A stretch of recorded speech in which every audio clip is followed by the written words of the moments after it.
So let us move on to a storyline that Terry and I have talked about this season before, which is we had a conversation about how Arya and Dany's storylines both felt really stagnant.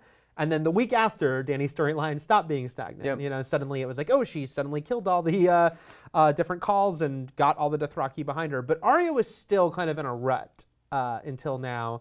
And it seems like this episode is finally veering her into a new direction and maybe away from Braavos. What do you think about what's happening here? You know, I've heard a lot of people say that her story's been really slow, but I actually really enjoyed it, and I like to see like the growth. Like if we just had one episode of her like training, you know, Daredevil training and stuff, and like she gets her eyes back at the end of the first episode or something like that, I wouldn't be that into the story. But I like sort of taking the time, and it's more believable that she's, you know, investing a lot of time there and like gaining these skills and developing these relationships with the weird like House of the Black and White.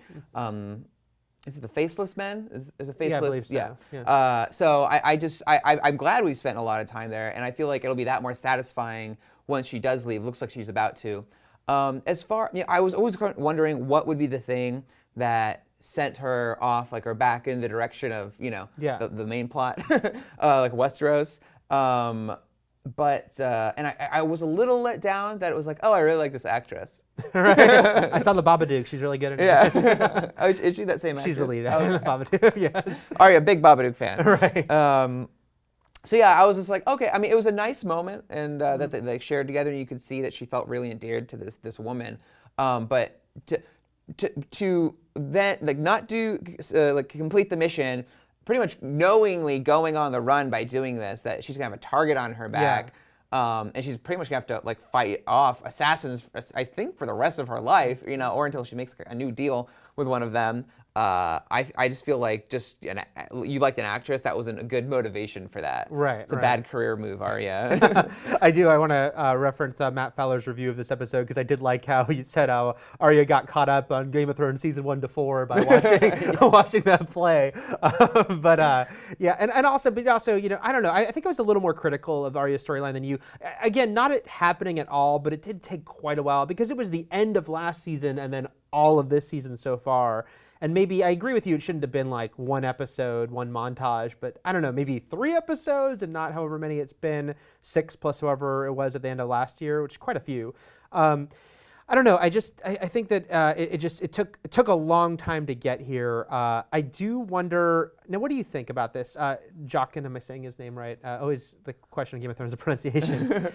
You know, should we take it at face or faceless value that he's just pissed and like she must die now, or she didn't do what we want her to do?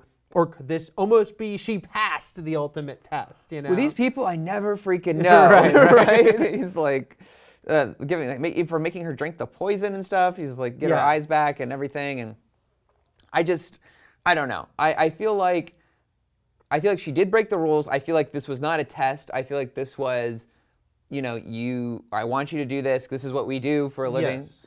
Oh my God. Side note, he actually was scraping the face off a dude. It was a total Texas Chainsaw Massacre, like, face removal moment. I thought it would be some sort of magic thing where they do that and it appears on the wall. I was like, no, he's like, oh my God, that's disgusting. He was Leatherface in the video. Yeah. So I just feel like, going back to what you're saying, that that she did break the rules. This was not a test. Mm-hmm. And then the other girl, like assassin, the waif will go after her. I feel like she'll beat her in one-on-one stick combat and kill her. Yes. And then I feel like that will be like, he'll be like, a life is paid for the life. A girl has done a thing, but she did another thing, and now a girl is free.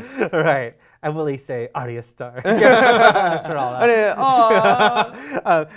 Again, I will reference one of the things Fowler wrote about, I think, in the previous review. But yeah, I think one problem with this storyline, though, was that it's not, I don't know about you, but I agree with Matt that I couldn't, it's not like I could ever root for Arya to stop being Arya. You know, it's like, we want her to, you know, go get more revenge. We liked when she was getting revenge. Hopefully at some point meet up with some of her family members. So it's not like we're like, yeah, it's great that she's going to lose her identity and become a nameless, you know, assassin who kills whoever she's told to. So I think that's the other reason that I am certainly happy we're getting this turn here. I do agree with you. There's been, that's also where I think things have been redundant. There's been a lot of stick fighting, but maybe you do need that final payoff. She's gotten her ass kicked so many times by the waif. Do you know how many times she hit her in the face? yeah, a lot of beaten in the face. So it's time for Arya to get some stick fighting revenge. Yeah, and I feel like Arya is going to be an important player in sort of the final battle of things to come, and so she would really need to be put through the ringer on a lot of training to get to the point where we believe she could take out some like high-level players in the Game of Thrones mythology. So I feel like we needed this, and then it looks like she's moving onward, and that makes me happy. I do agree with you that she'll come out of this obviously a more highly trained killer, and she was already pretty good at killing beforehand. So yeah, I do think she's going to use those skills. Let's make more Daredevil analogies. It'll be like she was trained by the hand and betrayed them. Yes. But she still has those skills. Yes. And so she will be able to use those against some White Walkers and some other people. She can put Needle to good work. Yes, she found Needle. So I think we're both happy though that she's moving on, right? Yeah.